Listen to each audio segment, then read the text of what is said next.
Okay, come to the point. ரெண்டு விஷயம் உண்டு.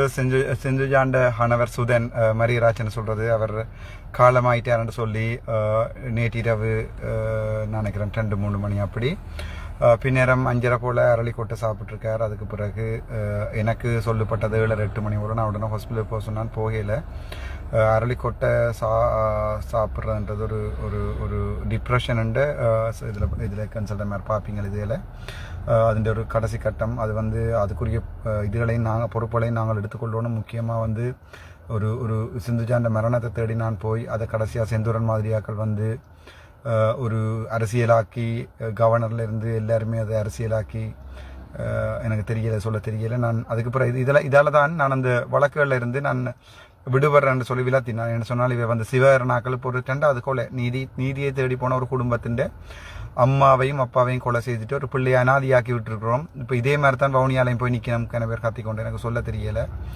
இதால் எந்த கையால் நடந்த ஏதாவது பிள்ளை இருந்தால் என்ன மன்னிக்கணும். சில நேரத்தில் நான் யோசிக்கிறேன், நான் மன்னருக்கு போகாமல் விட்டிருந்தால் இந்த தகப்பனுக்கு இப்படி ஒன்று நடக்காமல் விட்டிருக்குமோ என்று யோசிக்க சரியான மனக்கவலையாக இருக்குது. நான் மன்னாருக்கு போனதை அது நான் ஒருத்தருக்கும் சொல்லாமல் போய் இரவு ஹாஸ்பிட்டலில் பார்த்துட்டு வழக்கு போட வலிக்கிட்டதை இவ சிவரணாக்கள் எனக்கு சொல்ல தெரியல. சில பல சட்டத்திறனிகள் என்று சொல்லலாம். இது அப்படியே எனக்கு சொல்ல தெரியல. இதுக்கு மேலே எங்கள் கதைக்க விருப்பம் இல்லை. இன்றைக்கு விடியத்தான் நான் கேள்விப்பட்டேன்னா, நான் நேற்றிரவு 12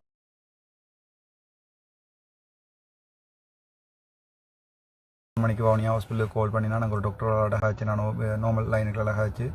சுதன் சொல்லி ஒரு ஆள் வெளியில் இருக்கிறார். அவரை உள்ளுக்குள்ள எடுக்க போகிறோம். கார்டியாலஜி டீம் வந்திருக்குது. இது அரளி இது குடிச்சிருக்கணும்னு சொல்லி டாக்டர் ஒரு ஆள், நல்ல தம்பி ஒரு ஆள்.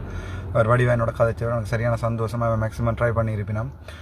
பட் இது ஒரு சீரியஸ் பாய்சனிங். அது அரளிக்கொட்டைன்றது ஒரு சீரியஸ் பாய்சனிங். அப்போ விளையாட்டுக்குன்னு நாங்கள் இதில் குடிச்சு போட்டோம். இதை ஒரு விளையாட்டுக்கும் நாங்கள் இதில் வச்சு விளையாடக்கூடாது.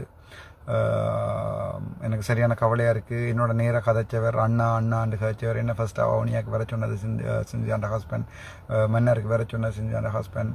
அண்ணா நீங்கள் வாங்குவோம், நீங்கள் தான் எங்களுக்கு தேவை, அண்ணா வாங்கண்ணாண்டு அவன் எடுத்த ஒவ்வொரு சொன்ன அவன் வாங்கண்ணான்னு சொல்லுவான். அந்த அப்படி சொன்ன ஒவ்வொரு வீட்டு நெஞ்சுகள் ஏறிக்கொண்டு இருக்குது. நான் வவுனியாக போவான் விட்டதுக்கு இனிப்போ அதை இவே போய் நீ தான் கூத்தடிக்கட்டும்னு விட்டதுக்கு காரணம் மக்கள்கிட்ட சப்போர்ட் தேவை தான். ஆனால் அரசியலாக்குறது எனக்கு சொல்ல தெரியலை. முதலாவது விஷயம் அது எனக்கு சரியான கவலையாக இருக்குது. என்ன செய்கிறேன்னு தெரியாமல் இருக்குது.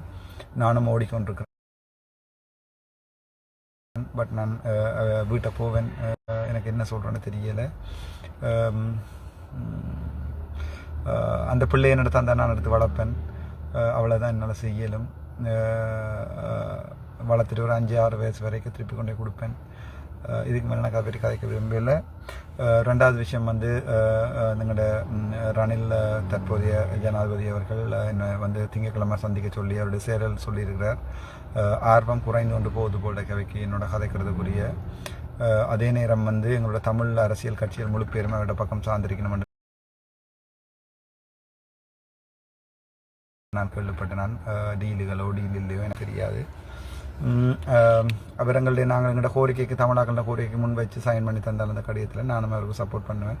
அது மாதிரி சஜித் பிரேமதாஸ் அவர்களுடைய MP ராதாகிருஷ்ணன் சார் அவருக்கும் நான் கதைச்சேன். நான் இப்போ அவரும் சொன்னவன் நீங்கள் அந்த கடிதத்தை கொண்டு வாங்க, நான் பார்த்துட்டு எங்களோட செய்யலமெண்ட்டாக சொல்கிறோம்னு சொல்லி. பட் அதை ஓப்பனாக சொல்லக்கூடிய இருக்கோ இல்லையோ தெரியல வைக்கி. பட் 2 பேரோடையும் நான் கதைக்கிறேன். என்னோட பேரை வச்சு அரசியல் நடக்குன்னு சொல்லி போட்டுக்கிறீங்களா, எனக்கு சரியான கவலையாக இருக்குது. என்னால் முடிஞ்சது நான் செஞ்சுருக்கிறேன். நான் இப்போ யோசிப்பேன், ஒரு ஹாஸ்பிட்டலில் ஒரு கொலை நடந்துட்டுனா அப்போ கதைக்கணுமா இல்லையாண்டு யோசிப்பேன். எனக்கு சரியான கவலையாக இருக்குது. சம்டைம்ஸ் நான் மன்னாருக்கு போகாமல் இருந்தால் இது நார்மலாகவே ஒரு பழமையாக நடக்கிற கொலைகள் மாதிரியே போயிருக்குமோ. அந்த பிள்ளைக்கு அம்மா இல்லை அப்பா பிள்ளை, அந்த பிள்ளை வளர்ந்து என்ன கேட்கும், இந்த அப்பாவை கொலை செஞ்சது யார், ஏன் எனக்கு அம்மா அப்பா இல்லை, அதில் எனக்கு கவலையாக இருக்குது. நாங்கள் சும்மா ஃபேஸ்புக்லையும் அல்லது இந்த யூடியூப்லையும் இப்படி கொள்ளை என்று எழுதி கொண்டிருக்கிறோம். ஒருத்தர் மனசுத்தியோடு இல்லை, இல்லைன்னா தங்களை பாதுகாக்கணும். அந்த கொள்ளையில் வச்சு கொண்டு காசைக்கு வலிக்கடினம், அரசியல் செய்யணும், பச்சை கலர் உடுப்போட ஒரு நாள் உண்ணாவிரதம் இருக்கணும். எனக்கு அது விளங்கலை நடக்குன்னு சொல்லி எனக்கு சரியான கவலைக்கு அது பற்றி கதைக்கவும் நான் விரும்பலை.